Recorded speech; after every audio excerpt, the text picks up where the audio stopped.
രക്തവാതം നമുക്ക് കേട്ടിട്ടുള്ളതാണ് അല്ലെ. അപ്പൊ ഇതിൽ പ്രധാനപ്പെട്ട പ്രശ്നം സന്ധികൾ നീര് വയ്ക്കുന്നു, വേദന വരുന്നു, മൊബിലിറ്റി നഷ്ടപ്പെടുന്നു എന്നുള്ളതൊക്കെയാണ്. 2-3 കാരണങ്ങളുള്ളവർക്കാണ് ഈ രക്തവാതം വരുന്നതായിട്ട് ഞാൻ കണ്ടിട്ടുള്ളത്. ഒന്ന്, കഴിക്കുന്ന ഭക്ഷണം പ്രോപ്പറായിട്ട് ദഹിക്കാൻ സാധിക്കാത്തവര്. ഇത്തരക്കാരിൽ പ്രോപ്പറായിട്ട് ദഹിക്കുന്നില്ലെങ്കിൽ ഇപ്പൊ കപ്പ കഴിക്കുന്നു, അല്ലെങ്കിൽ കടലക്കറി കഴിക്കുന്നു, അല്ല അങ്ങനെ പലതും കഴിച്ചു കഴിയുമ്പോൾ അപ്പോൾ ശരീരം മുഴുവൻ നീര് വീർക്കുന്നവരുണ്ട്. ഇത്തരക്കാർക്കാണ് ഒരു തരത്തിൽ രക്തവാതം ഉണ്ടാകുന്നത്. പലപ്പോഴും രണ്ടാമത്തെ ഒരു തരം എന്ന് പറയുന്നത് ഹൈപ്പർ അസിഡിറ്റി ഉള്ളവർ, ഭയങ്കരമായി അസിഡിറ്റി ഉള്ളവർ, എപ്പോഴും വിശപ്പുണ്ടാവുക, എന്ത് കഴിച്ചാലും മതി വരാതിരിക്കുക. ഇത്തരക്കാരിൽ ഒരു ഘട്ടം കഴിയുമ്പോൾ രക്തവാതം ഡെവലപ്പ് ചെയ്യുന്നത് കണ്ടിട്ടുണ്ട്.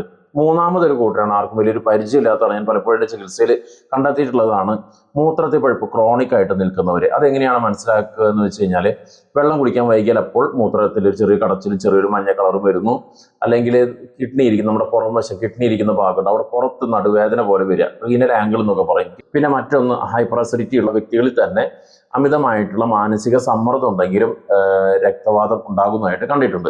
അപ്പോൾ നമ്മളിപ്പോൾ ഒരു 4 കാരണങ്ങളൊക്കെ പറഞ്ഞു. ഈ 4 കാരണങ്ങളെ അടിസ്ഥാനപ്പെടുത്തി അതിനനുസരിച്ചുള്ള മരുന്നുകൾ കൊടുത്താൽ നമുക്ക് ഈ രക്തവാതത്തെ ഒരു ആരംഭഘട്ടത്തിലാണെങ്കിൽ പൂർണ്ണമായിട്ട് നമുക്ക് ചികിത്സിച്ച് മാറ്റാം. അത് കുറച്ച് തീവ്രമായ ഒരു അവസ്ഥയാണെങ്കിൽ അതിന്റെ വേദനയും നീരും ഒക്കെ കുറച്ചുകൊണ്ട് ആ രോഗത്തിന്റെ തീവ്രത കുറയ്ക്കാനും നമുക്ക് സാധിക്കുന്നതാണ്.